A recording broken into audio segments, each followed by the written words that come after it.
What's up everyone, Zach Holt with ZH Fitness. Welcome to the channel. Have you ever wondered how to get those eye-popping veins in your muscles? Well, then this video is for you because today we're going to be exploring the fascinating world of vascularity, breaking down the science behind it, and providing you with 5 simple steps that you can apply today to almost guarantee your results.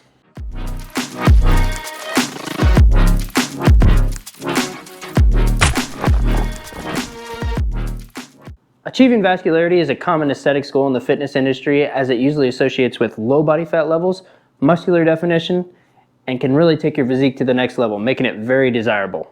Things such as genetics, diet, hydration, and exercise play a huge role in how vascular someone can get. But let's deep dive into what you can start doing today to optimize your results. Number 1, get lean. And by lean, I mean 15% body fat or lower. And for some of you, this might even come a little sooner, as genetics do play a role as well. For most people, you start to see vascularity at the 15% threshold. And by 10%, they are very obvious. And anything below 10%, you'll have veins in places you didn't know veins existed. I know when I achieved 7% body fat, I had veins I could trace from my feet, clear up through my side and into my armpit even. So you have to decide what's best suited for you. Underneath your skin sits a subcutaneous fat layer which shields the entire body for insulation and protection. Unfortunately, also hides your veins. This is why getting lean is an absolute must if you want them to be visible. By now, we all know the most optimal way to lower body fat levels is through a caloric deficit. This can be achieved by both exercise and dietary habits. Number 2, training.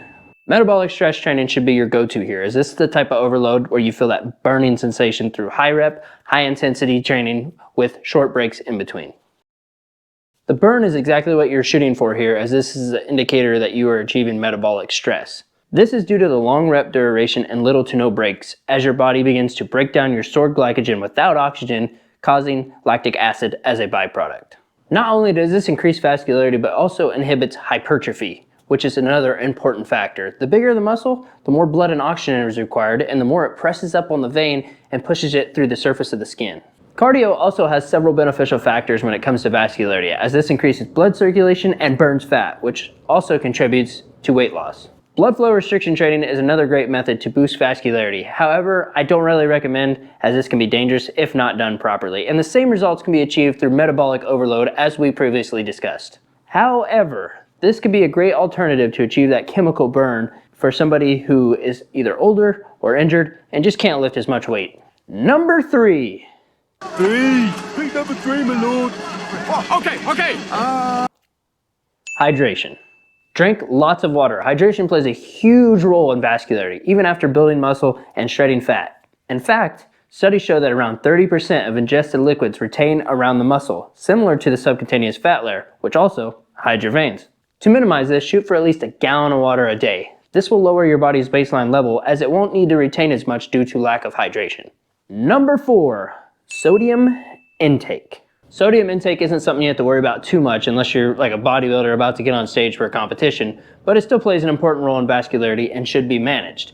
Salt causes your cells to retain water, which leads to bloating and decreased vascularity over time. Experts say that you should consume less than 2,300 milligrams of salt per day, which is equivalent to only 1 teaspoon. Aside from aesthetics, too much salt can lead to high blood pressure, heart disease, and stroke. Number 5, supplementation.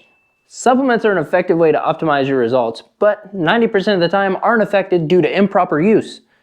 Supplements are like icing on the cake and shouldn't be added before the cake is made. They should be used in addition to all the other steps, or you'll find yourself wasting money. So get the other 4 steps in check, and then you can season in a few supplements. The most important supplements when it comes to vascularity are nitric oxide boosters. Most pre-workouts will contain plenty, but I usually look for ingredients like citrulline or arginine, which are both great at relaxing blood vessels and improving blood circulation.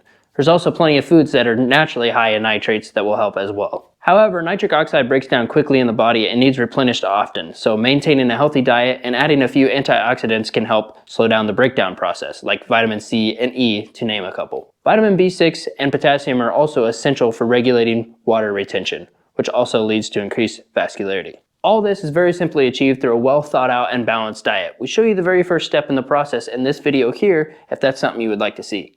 Otherwise, thanks for watching. I hope this helps, and we'll see you on the next one.